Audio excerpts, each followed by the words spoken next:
सबसे पहले जिस शख्स को हज़रत मरियम अलैहिस्सलाम के हमला होने का इल्म हुआ वो उनका चचा ज़ाद भाई यूसुफ नजार था, जो बैतुल मक़दस का खादम और इंतहाई आबदो व ज़ाहिद शख्स था। जब इसे मालूम हुआ कि हज़रत मरियम तो हमला है, और वो भी जब हज़रत बीबी मरियम पर तोहमत लगाने का इरादा करता, तो उनकी इबादत और तकवा, हर वक्त का हाजिर रहना, किसी वक्त गायब न होना, ये सब याद करके खामोश हो जाता। जब हमल का ख्याल करता तो इन्हें बुरा समझना मुश्किल मालूम होता। बिला आखिर उस दिन इसने हज़रत मरियम से कहा, मेरे दिल में एक बात आई है जो मैं चाहता हूँ कि ज़बान पर ना लाऊं, मगर अब सब्र नहीं होता। अगर आप इजाज़त देंगी तो मैं कह दूँ, इस तरह मेरे दिल की परेशानी दूर हो जाएगी। हज़रत मरियम ने फरमाया, अच्छी बात है, कहो क्या कहना चाहते हो। इसने कहा, है मरियम, मुझे बताओ, क्या खेती के बगैर तुखम के, दरख्त बगैर बारिश के और बच्चा बगैर बाप के हो सकता है। हज़रत मरियम ने फरमाया, हाँ, तुझे मालूम नहीं कि अल्लाह ताला ने जो सबसे पहले खेती पैदा की वो बगैर तुखम के ही पैदा की और अपनी कुदरत से बगैर बारिश के दरख्त उगाए। क्या तू ये कह सकता है कि अल्लाह पानी के बगैर दरख्त पैदा करने पर कादिर नहीं। यूसुफ नजार ने कहा, मैं ये तो नहीं कहता, बेशक मैं इसका कायल हूँ कि अल्लाह हर शय पर कादिर है, क्योंकि जिसे कुन कह दे वो हो जाती है। हज़रत मरियम ने कहा, क्या तुझे मालूम नहीं कि अल्लाह ताला ने हज़रत आदम अलैहिस्सलाम और बीबी हवा अलैहिस्सलाम को बगैर माँ बाप के पैदा किया। हज़रत मरियम के इस कलाम से यूसुफ नजार का शक दूर हो गया। हज़रत मरियम हमल की वजह से ज़ईफ़ हो गई थी, इसलिए वो खिदमत में मस्जिद में उनकी नियाबत का फरीज़ा सर अंजाम देने लगा। अल्लाह ताला ने हज़रत मरियम को इल्हाम किया कि वो अपनी कौम से अलहदा चली जाएँ, इसलिए वो बैतुल हलम में चली गईं। कंजुल ईमान तफसीर सूरह मरियम सफ़ा नंबर 44-1। कुरान करीम में हज़रत ईसा का तज़किरा।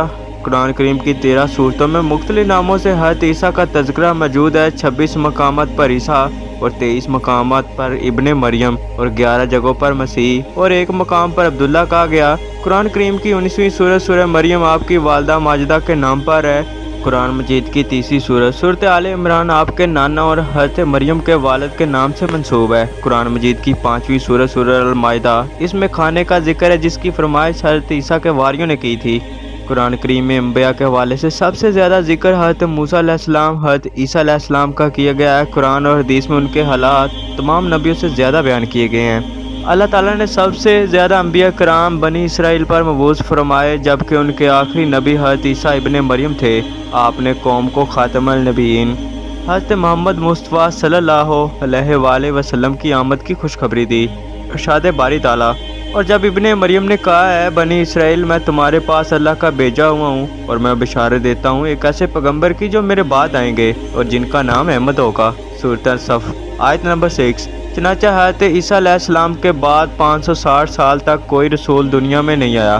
फिर अल्लाह ताला ने अपने आखिरी नबी हज़रत मोहम्मद सल्लल्लाहु अलैहि वसल्लम को सारे जहानों के लिए रहमत बनाकर भेजा और अपनी आखिरी किताब कुरान मजीद नाज़िल फरमाई। हज़रत ईसा अलैहिस्सलाम पर 30 साल की उम्र में इंजील नाज़िल फरमाई और 30 साल बाद आपको आसमान पर ज़िंदा उठा लिया गया। उस वक़्त आपकी उम्र मुबारक 43 साल थी। इरशाद बारी ताला, और हमने इन पैगम्बरों के बाद ईसा इब्ने मरियम अलैहिस्सलाम को इंजील नायत की जिसमें हिदायत और नूर है।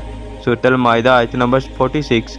जब हज़रत ईसा अलैहिस्सलाम 7 साल के हुए तो वालदा ने आपको मदरसे भेजना शुरू कर दिया। ये वो वक़्त था जब आप दीगर बच्चों के बरक्स खेल कूद में वक़्त ज़ाया करने की बजाय अल्लाह ताला की तरफ से इल्हाम करदा अजायबात का नज़ारा करते और लोगों से हिकमत और दवानाई की बातें बयान फरमाते।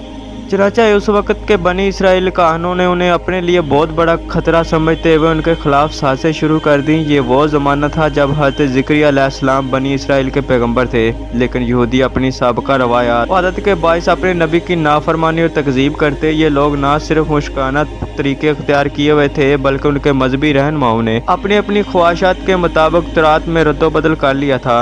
हर गुजरते दिन के साथ उनके कायदो माल में बद से बदतर होते चले जा रहे थे और अब इन्हें हज़रत ईसा अलैहिस्सलाम से भी खतरा महसूस होने लगा था।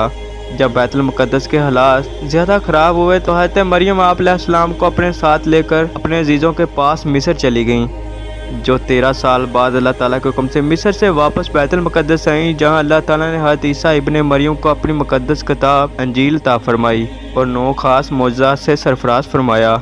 अल्लाह तबारक ताला ने हर नबी को हर उस ज़माने में हालात व मशाहदात के मुताबिक मौज़े अता फरमाए, जैसा कि हज़रत दाऊद अलैहिस्सलाम, हज़रत सुलेमान अलैहिस्सलाम तस्कीर हवा तुहारे जन्नात की ताबादारी के मौज़ा से नवाजा। हज़रत मूसा अलैहिस्सलाम को 9 खुले मौज़ात अता फरमाए, जिनमें निशान आसा, और ऐद बैजा के साथ बिहरा कलजम में गर्क फ़िरौन और नजात कौम मूसा का वाक़या अजीम मौज़ात में से हैं।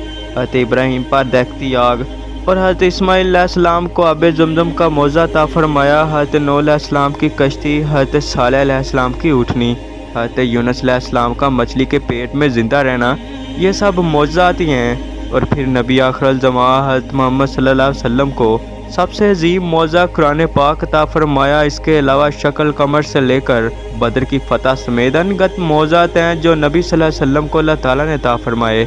और इसी तरह रब्बुल जुल जलाल ने हज़रत ईसा अलैहिस्सलाम को भी मौज़ात से सरफराज फरमाया। अरशाद बारी ताला तर्जुमा, और ईसा इब्ने मरियम को हमने खुली निशानियाँ मौज़ात अता फरमाए। सूरह अल बकरा आयत नंबर 223। अस्सलाम वालेकुम दोस्तों, मेरा नाम है बिशारत और आप देख रहे हैं हाईलाइट स्क्रीन।